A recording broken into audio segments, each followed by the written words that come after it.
So mga ate at kuya, tama yung hula ko kahapon, no? Kasi may ilang araw pa, may mga susunod pa na araw na magkakandak ng prayer rally ang Kingdom of Jesus Christ para ipahayag ang kanilang suporta kay Pastor Kiboloy. And kanina, pa third ba nila or pa fourth day na. Pero yeah, hindi pa sila nangangalahati. May mga susunod na araw pa eh. Parang 7 days po kasi yung kanilang prayer rally. In fact, yung event nila parang 5 days na eh, di ba? So, sabi ko sa mga susunod na araw, may mga panauhing pandangal pa yan na magsasalita. Nagsalita ni si Spokesary Roque, kagahapon or kagabi si Attorney Trixie, si Attorney Glenchong nagsalita na rin. Baka sa susunod na mga araw, si Mayor Baste, malay natin, baka si VP Sara, sana nga. Pero kanina po, nagsumali si Miss Maharlika sa prayer rally. Siyempre, nasa US siya. So, ang ginawa ay teleconference na lang or video conference na lang po, no? So ipinlay yung video ni Miss Maharlika ng kanyang 'di ba pagpapahayag ng suporta sa ginagawa ngayon na prayer rally ng mga kapatid natin sa teka lang, may ads. Mga kapatid nating miyembro ng Kingdom of Jesus Christ ni Pastor Kiboloy at ng SMNI. And sabi ko, oh, si Miss Maharlika, guest bongga. Okay, narinig ko yung kanyang mga speech, 'di ba? Yung mga pangako ni Kuting na ano ganyan-ganyan, magkaisa tayo sa simula po kasi parang yung mga generic message lang na 'di ba na magkaisa tayo dahil ang boses natin ganyan, kailangan ngayon sa mga panahon ngayon, kailangan pakinggan tayo ng gobyerno, yada yada. Pero nagulat ako, mukhang pinaghandaan ni Miss Maharlika ang kanyang live broadcast sa prayer rally ng Kingdom of Jesus Christ kanina diyan sa Liwasang Bonifacio, Manila. Lahat na yata ng mga naging, hindi naman, kung hindi man lahat, at least napakarami ng mga isiniwalat ni Miss Maharlika na mga kalokohan at kawalang iyaan ni Butod. Particularly si Butod, hindi lang si Kuting. Nilaglag ng bonggang-bongga ni Miss Maharlika si Butod. Pag-usapan natin yan. At sa tingin ko sa lahat ng mga naging guest sa prayer rally, si Miss Maharlika yung may mga matitinding pasabog. And feeling ko naman yung mga umattend doon sa rally, baka hindi naman lahat netizens, di ba? Basta ano lang, mananampalataya lang, miyembro lang ng kongregasyon ni Pastor Kiboloy.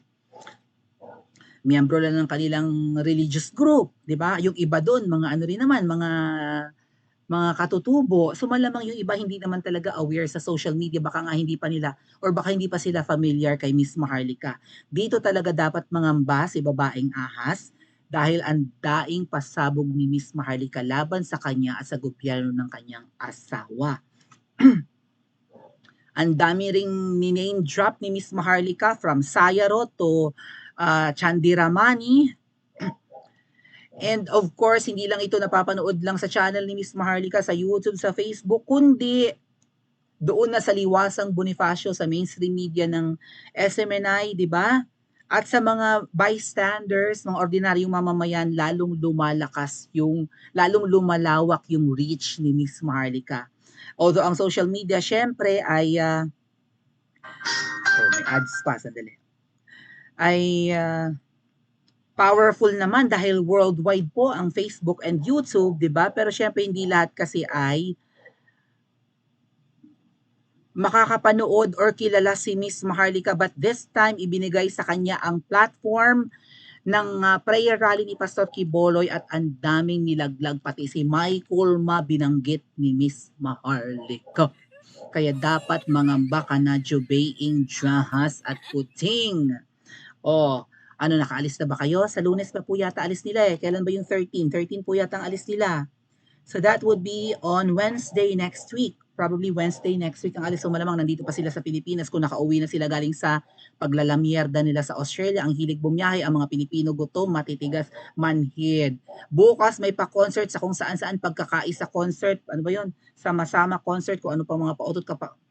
Mga pakikiisa kung ano-anong concert, kuning-kuning na ang kanilang mga talents at mga performers ay mga pinklawan naman, yung mga nagmumura kay Kuting noon, ngayon mga kasamahan na nila at for the money na nga lang. Syempre may bayad yan, may talent fee ang mga performers, mga dancers, comedians at mga singers, di ba? Pakinggan natin ang pasabog, matinding pasabog ni Miss Maharlika laban kay Kuting. Nagulat po talaga ako dito mga alat ko yan. Hopefully sa mga susunod na araw, may iba pa silang i-invite para manginig-nginig ang sumbong ni Jubaying Jahas. Alright. So, kumbaga, ano na, tinake na ni Miss Maharlika yung opportunity na ito na isiwalat ang lahat ng mga pasabog niya, at least most sa kanya or mga importante niyang pasabog simula pa lang nung nag-vlog siya noong 2022 ng August hanggang ngayon, isang taon nang mahigit na ngumangalngal si Miss Maharlika, magdadalawang taon na nga po, eh, hindi pa rin pinapakinggan. Finally, nabigyan ng platform si Miss Maharlika. And mabuti, sa tingin ko, gumawa siya ng mga bullets, no, ng mga, yan, ng listahan ng kanyang magiging pasabog doon, and nakakatuwa na marami na ang nakakarinig. Nako, good luck na lang ang media, tahimik pa rin, ayaw pa rin isiwalat ang mga pasabog ni Miss Maharlika at ni Pastor Quiboloy at ni PRRD, kaya nga po ginugurgur nila ngayon ang SMNI at ang pastor, even his properties, mabuti na lang naagapan at si PRRD na ang iintindi. PRRD, mag-iingat ka rin. Ako ang kinakabahan for Miss Maharlika dito, mga ate at kuya, kasi lalong lumalawak yung reach niya, di ba? Nadagdagan lalo yung platform niya. Mas marami yung lalo na taong makakapanood at magiging familiar sa kanya. Ako ang kinakabahan for her. Alam niyo naman, sinasabi ni Miss Maharlika, gustong-gusto siyang gurgurin, di ba? May mga pinapunta na nga raw sa US para siya ay huntingin. Ako, dapat din akong kabahan for myself, nasa Pilipinas ako, pero mas matindi po ang na-threat si Miss Maharlika sa kanila. Ako po ay tungaw na vlogger lang, napakaliit ko lang pong political vlogger, unlike Miss Maharlika. So, kung threat, sa tingin ko hindi makakaramdam ng pagkakaba or takot sa isang tungaw na vlogger na katulad ko, si Ahas at si Kuting at si Tamba, pero si Miss Maharlika ayan namamayagpag ng bongga. Pakinggan natin ang mga pasabog. At Ahas, ano ang nararamdaman mo patungkol dito? Feeling ko naman nanonood ka sa channel ni Miss Maharlika or sumisilip ka di ba? Oh, si Kuting pabingi-bingi lang yan, baka dead ma lang. Baka marami siyang ginagawa, di ba? Busy siya. At malaki ang kanyang responsibilidad, kuning-kuning. Okay. Let's listen to Miss Maharlika, and kayo na po ang maglista or pakinggan nyo ang kanyang mga matitinding pasabog.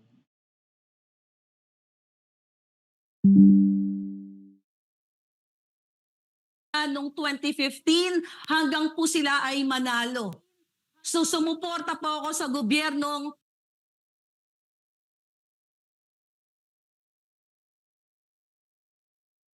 Wait lang at may ads. Pag-aari kasi yan ng SMNI. Okay.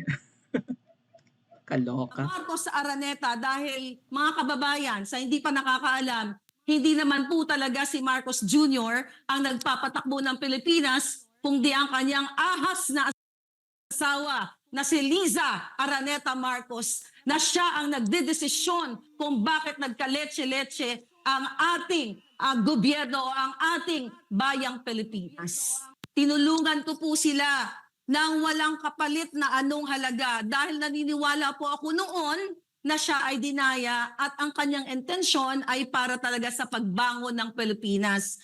Pero after po ng 2022 election, yung kanya pong laban tungkol dyan na siya daw ay nadaya, ay nakalimutan na kasi lingid pala sa kaalaman ng milyon-milyong Pilipino ay nakipagsabwatan ang Marcos at lalo na ang kanyang asawa na si Liza diyan sa Smart Magic. Natakel na po yan ni Atty. Glenn Chong. But anyway, ang gusto ko lang po sabihin sa lahat ng nakikinig ngayon sa buong mundo na huwag po tayong matakot. Alam ko, lahat po tayo ginigipit, lahat ng mga kritiko, lahat ng mga nagpapahayag ng opinyon dahil po tayo ay sukang-suka na sa gobyernong ito na pinangakuan tayong ibangon. Pero ang bumangon po sila lang. Napanood yun naman siguro ang pagbati ng First Lady Ahas sa General Manager ng PCSO na si Mel Robles. Binati po yan noong January 20, nung kanyang kaarawan. Ang sinabi po ng First Lady dyan na milyon-milyon viewers na po. Ngayon yan, ang sinabi ng First Lady sa General Manager niyang operator ng black propaganda na si Mel Robles, sama-sama tayong babangon muli para maging milyonaryo. So doon po nakita ninyo na hindi natin sila kasama para sa pagbangon ng Pilipinas, kundi sila ay sama-sama para sa pagbangon o pagpayaman nila. At hindi lang po yan. Sa mga nakakapanood po ng aking vlog everyday, ang gobyernong ito ay kasabwat ng mga masasamang elemento katulad na lamang po ng smuggling. Paulit-ulit ko pong sinasabi sa taong bayan at dito ngayon sa harap ninyo, sa libo-libo at milyong taong nakikinig all over the world na si Liza Marcos at si Bongbong Marcos ay kasabwat ng smuggler na si Michael Ma. Bakit ko po sinasabi yan mga kababayan? Dahil mismo ang taong yan ay pinangalanan sa Congress at pinatawag yan para dinggin dahil nasasangkot sa milyon o billion smuggling pero hindi po yan ginigisa sa Kongreso o sa Senado. Sa halip, mga kababayan, siya ay itinalaga pang special envoy to China, lingid sa kaalaman ng lahat ng Pilipino.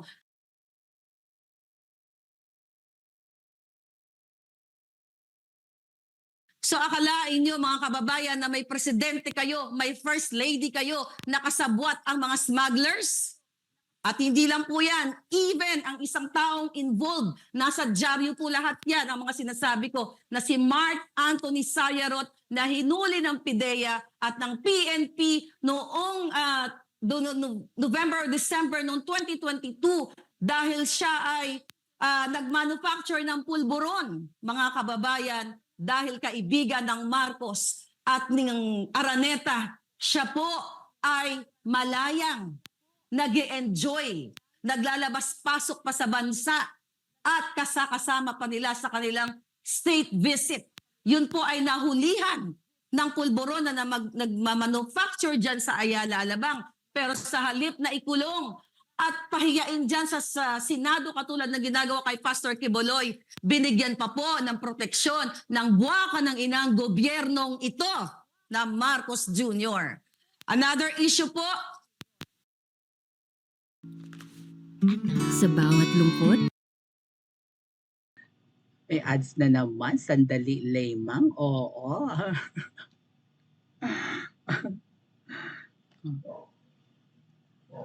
Skip natin yan. mahalaga, yung Indian Filipino na si Amit Chandiramani nahulihan ng mga malalaking kalibreng barel. Yun po ay non-bailable case din. Pero sa halip na ipakulong at ipatawag dyan sa Kongreso para imbestigahan, katulad dyan sa ginagawa muli ni Ontiveros kay Pastor Quiboloy, yan po kahit non-bailable ay pinalaya rin ng ating gobyerno. Pinalaya ng mga kasabwat ni Lisa dahil inarbor po yan ni Mel Robles na General Manager ng PCSO dahil kaibigan niya yung nahulihan ng matataas na kalibre ng barel.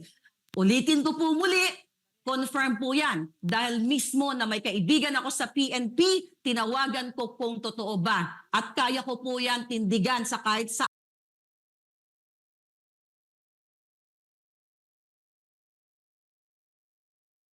kahit saan ako ipatawag. But mga kaibigan, ang gusto ko lang po mga kababayan, na marating nating lahat ay magsama-sama tayong lahat na mag-express ng ating saloobin, ng ating opinyon, ng ating pagka-dismaya sa gobyernong ito sa kanya mga pinangako noong siya ay nangangampanya pa lang. Nabudol po tayo. Kaya po tayo sumuporta dahil nangako siyang tayo ay ibabangon sa kahirapan. Tayo ay bigyan ng mga oportunidad, tulungan ng mga mahihirap para magkaroon ng trabaho. Pero paano naman po kayo magkaroon ng trabaho kung bilyon-bilyon po ang ninanakaw nila sa Kongreso at sa iba't ibang ahensya ng gobyerno, katulad na nga lamang sa smuggling at kung ano-ano pang pagnanakaw sa iba't ibang ahensya, napupunta po sa kanila ang pera. So paano kayo magkaroon ng trabaho? Paano kayo magkaroon ng opportunity? Kung naalala ninyo, nangako si Marcos Jr. na sinasabi niya na kapag siya ay naupo, ang mga OFW ay malilimitahan na ang pag-a-abroad dahil pauuwiin na sila at bibigyan ng opportunity, bigyan ng mga livelihood programs and trainings at ang pag-a-abroad lamang ng mga Pilipino ay choice na lang. Pero ano nangyari? Lalong dumadami ang ating mga OFW, maraming nasasadlak sa kahirapan at gusto nang lumisan sa Pilipinas. So tayo po dito mga kababayan, hindi like ako, simula pa pong Agosto of 2022, ako po ay nagsalita na dahil sa nakita kong pang-aabuso ni Lisa Marcos, ni Marcos Jr. sa hindi lang sa taong bayan, kundi sa kanilang mismong mga kaibigan. Katulad na lamang doon sa issue ni Attorney Vic Rodriguez. Pero hindi ko napabahabain dahil alam nyo na yan, mga kapalangga. So dito ako nagsimulang magsalita, mga kababayan, yung hindi pagtupad sa pangako para sa taong bayan at yung smuggling, sibuyas, bigas, asukal, dun po ako lahat naggalit dahil hindi ito yung pinangako sa atin. Ako po ay umuwi ng Pilipinas 2 beses during the campaign. Pera ko po yun, ni piso walang ginastos sa akin ng mga Marcos. Inimbitahan po ako ni Lisa Marcos nung inauguration. Andiyan dyan po ako. Nakita ko po nung May 9 during the counting. Napapaligiran na sila ng mga oligarchs. Kaya nga nung nandoon po ako sa loob ng party na yun, nagla-live ako sa aking YouTube channel, nagsalita ako sa mismong live na sabi ko, ano ba ito? Ngayon pa lang, napapaligiran na tayo ng mga oligarchs. So doon pa lang nakaramdam na ako ng hindi maganda na mangyayari sa gobyerno niya.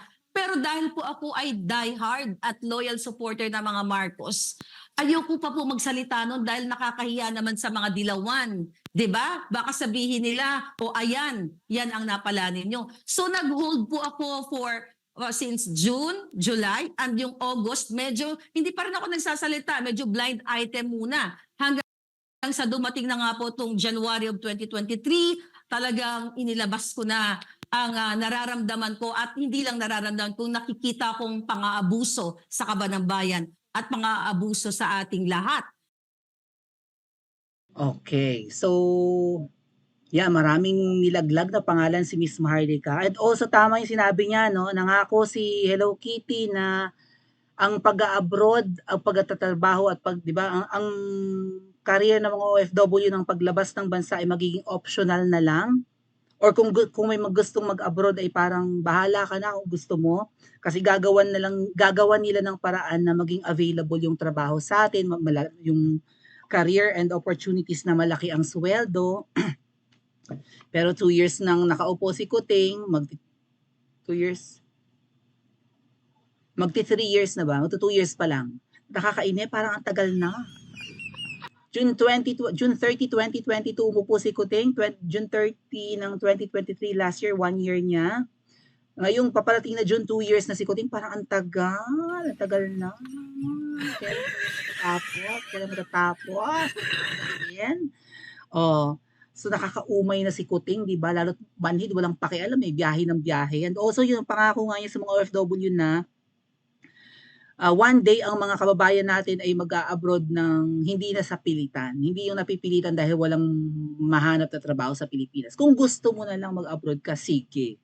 Pero dito sa Pilipinas, gagawa ng paraan ng kanyang gobyerno na available ang trabaho, may mga career and opportunities sa Pilipinas. Ang ending, pahirap ang buhay, hindi lumalaki ang sweldo, pamahal ang bilihin. Ang daing umaalis ngayon mga ate at kuya, ayan, kanda traffic na naman sa NAIA, na ang dumi-dumi, and yung ang dami na naman nilang ino-offload. Hindi pinababiyahe dahil pinagbibintangan agad na baka ano, 'di ba? Baka magti-TNT or something. Umaalis ang mga Pilipino sa bansa natin dahil sa ang hirap ng buhay. And yun nga ang possible na isusubo tayo ni Kuting sa giyera. Oh. Kaya mabuti na lang binigyan ng SMNI ng platform si Miss Maharlika kasi among the naimbitahang guest po sa prayer rally, I think si Miss Maharlika ang maraming pasabog despite na nasa malayo siya, di ba?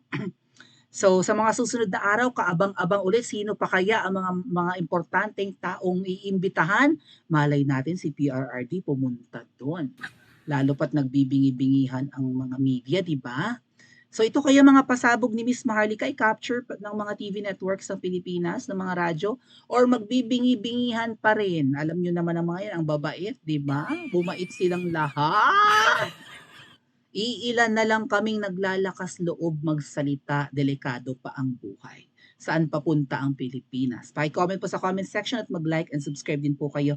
Huwag niyong kalimutang pindutin yung bell icon dyan ha, at saka yung Yeah, piliin niyo yung all na options para every time na nagla-live ang inyong prinsesa ay ino-notify kayo ng YouTube.